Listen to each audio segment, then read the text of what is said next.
மிதுன ராசி அன்பர்களுக்கான தமிழ் புத்தாண்டு நல்வாழ்த்துக்கள்.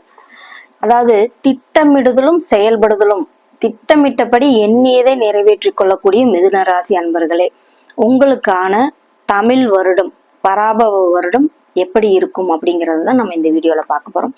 மிதுன ராசி அன்பர்களே, உங்களுடைய ராசிநாதன் புதன் பகவான் அப்படின்றனால மிதுன ராசி அன்பர்களே எப்பவுமே உங்களுடைய ராசிலேயே குரு பகவானும் இருக்கிறதுனால சந்திரன் குரு காம்பினேஷன் பார்த்தீங்கன்னா மனதுல அளவுல ஏதாவது ஒரு குழப்பம் அந்த மாதிரியான விஷயங்கள் இருக்கும்.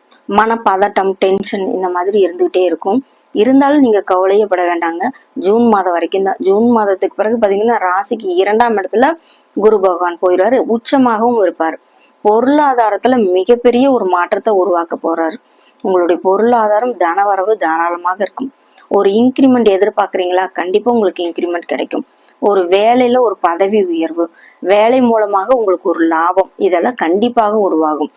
உங்களுடைய ராசிநாதன் புதன் பகவானும் இந்த வருடம் முழுக்க உங்களுக்கு நல்லதே செய்வார் அப்படிங்கிறதான் மிதுன ராசி அன்பர்களுக்கு. உங்களுடைய ராசியில குரு பகவான் இருந்தாலும் 2ஆம் இடத்துலயும் குரு பகவான் அடுத்து வரப்போகிறார். 10ஆம் இடத்துல சனி பகவான், 9ஆம் இடத்துல ராகு பகவான், 3ஆம் இடத்துல கேது பகவான். இதுதான் உங்களுடைய கிரக இணைவுகள் இந்த வருடமும் இருக்க போகிறது. இப்ப 10ஆம் இடத்துல சனி பகவான்னா உங்களுடைய வேலை மூலமாக கொஞ்சம் வேலைப்பளு, உயர் அதிகாரிகளால ஒரு ப்ரெஷர் இதெல்லாம் கண்டிப்பாக இருக்கும். இருந்தாலும் 10ஆம் இடத்துல சனி பகவான் இருக்கும்போது உங்களுக்கு கண்டிப்பாக புதிய புதிய வாய்ப்புகளை உருவாக்கி கொடுப்பார். நீங்க என்னதான் நீங்க பிளான் பண்றீங்களோ அந்த பிளானிங்க உங்களுடைய ஒரு போராட்டத்துக்கு பிறகு அதை எக்ஸிக்யூட் பண்ணி கொடுத்துருவீங்க.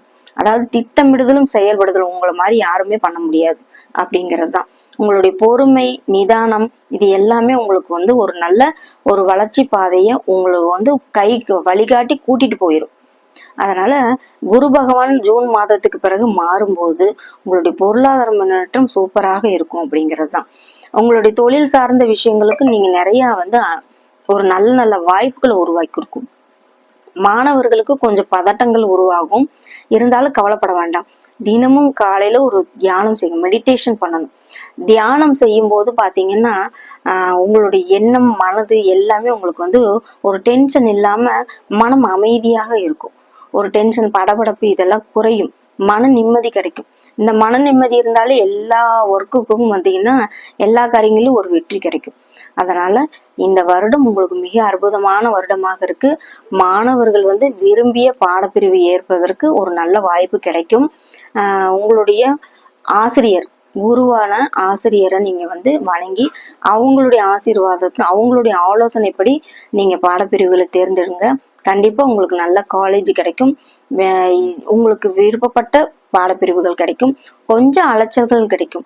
அந்த அலைச்சல்கள்னால உடல்நல சோர்வு அப்பப்போ சோர்வடையும். அதனால பயப்பட வேண்டாம். சோர்வு நீங்கிறதுக்காக தான் உங்களுக்கு மெடிடேஷன் பண்ண சொல்றேன். தினமும் காலையில ஒரு 10 நிமிடம் உடற்பயிற்சி அல்லது தியானம்க்கு செய்யுங்க. கண்டிப்பா உங்க வாழ்வில நல்ல ஒரு முன்னேற்றத்தை உங்களுக்கு கொடுக்கும். சரிங்களா? உங்களோட தொழில் சார்ந்த விஷயங்களும் உங்களுக்கு நல்லா இருக்கும். வேலை இல்லாதவங்களுக்கு வேலை கண்டிப்பாக கிடைக்கும். புதிய வேலை வாய்ப்பு கிடைக்கும். ஏற்கனவே இருக்கிற வேலையில ஒரு பதவி உயர்வு, ஒரு இன்கிரிமெண்ட் இதெல்லாம் கண்டிப்பா இந்த வருடம் உண்டு அப்படிங்கிறது தான். மிதுன ராசி பாத்தீங்கன்னா மிருகசீரிஷ நட்சத்திரத்துல பிறந்தாங்க. ஸ்ரீ ராகவேந்திர வழிபாடு செய்யுங்க. கண்டிப்பா உங்களோட வாழ்வில முன்னேற்றம் உண்டு. அதே போல குரு பகவானை நீங்க வழிபாடு செய்யலாம். மருதமலையில இருக்கக்கூடிய பாம்பாடி சித்தரையும் நீங்க வழிபாடு செய்யலாம். அடுத்து திருவாதிரை நட்சத்திரத்துல பிறந்தவங்க பாத்தீங்கன்னா சிவபெருமான வழிபாடு செய்யணும். திங்கட்கிழமை வாழைப்பழம் படைத்து நெய்வேத்தியமாக வாழைப்பழம் வைத்து திங்கட்கிழமை தோறும், சோமவார திங்கட்கிழமையில அவங்க சிவபெருமான வழிபாடு செஞ்சாங்கன்னா கண்டிப்பா அவங்கள வாழ்வுல நல்ல முன்னேற்றம் உண்டு அப்படிங்கிறது தான். திருவாதிரை விரதம் இருந்து திருவாதிரை களி சாப்பிடுறதும் மிக சிறப்பு. அடுத்து பாத்தீங்கன்னா புனர்பூச நட்சத்திரம். புனர்பூச நட்சத்திரத்துல பிறகு ஸ்ரீராம ஜெயம் அப்படிங்கிற வார்த்தைய அடிக்கடி சொல்லிக்கிட்டே இருக்கணும். அவங்களுடைய மன பதட்டம் குறைந்து அவங்களுக்கு பாத்தீங்கன்னா மன நிம்மதி ஏற்படும். ஒரு நல்ல ஒரு தெளிவான சிந்தனை உருவாகும். ஸ்ரீராம ஜெயம் சொல்லிக்கிட்டே இருக்கும்போது எப்பப்ப முடியுதோ அப்பப்ப அந்த ஸ்ரீராம ஜெயம் ஸ்ரீராம ஜெயம் அப்படின்னு சொல்லிக்கிட்டே இருந்தா போதும். இவங்க வாழ்வில எப்பவுமே முன்னேறிடுவாங்க அப்படிங்கிறது தான். இந்த வருடம் பாத்தீங்கன்னா தமிழ் வருடம் இவங்களுக்கு மிக நல்ல நல்ல பலன்களை கொடுக்க போகுது அப்படிங்கிறது தான். அனைவருக்கும் வாழ்த்துக்கள். நன்றி.